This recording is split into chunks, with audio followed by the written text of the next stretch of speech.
effectivement, nous sommes à la moitié de la mission. On a fait 11 journées en mer sur les 20 qui sont prévues. Tout le matériel fonctionne, l'équipe est rodée.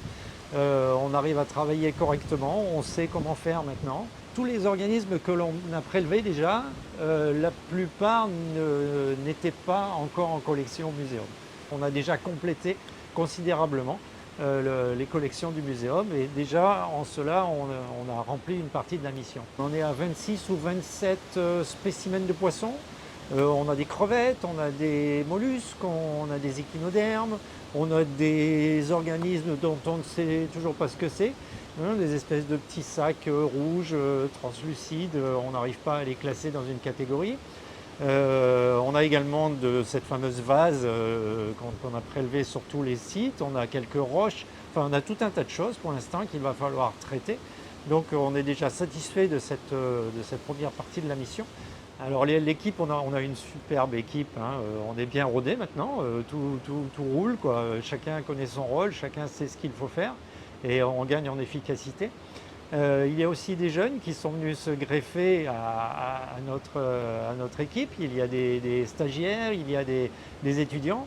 Et c'est vraiment sympathique de voir la confrontation, l'échange avec les vieux spécialistes et puis les petits jeunes qui sont super motivés et qui nous donnent la pêche, quoi.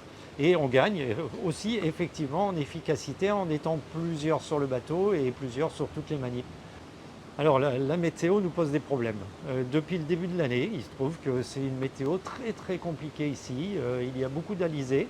On a du mal à trouver un créneau, une fenêtre météo qui est favorable. On mobilise un bateau, on mobilise une équipe, on mobilise du matériel.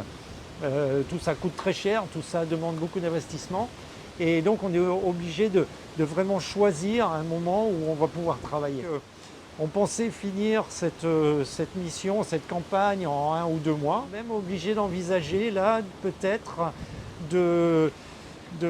d'arrêter la mission, de laisser passer les 2 mois d'hiver, on est en hiver austral, et de recommencer peut-être en septembre-octobre. On espère qu'on fera aussi bien à la deuxième partie, on a aussi d'autres idées. Par exemple, essayer d'immerger une caméra, on est en train de bricoler quelque chose pour faire des essais plus tard. Et si ça marche, donc, on aura une idée de ce qui se passe au fond et on aura une idée de l'habitat sur lequel on travaille.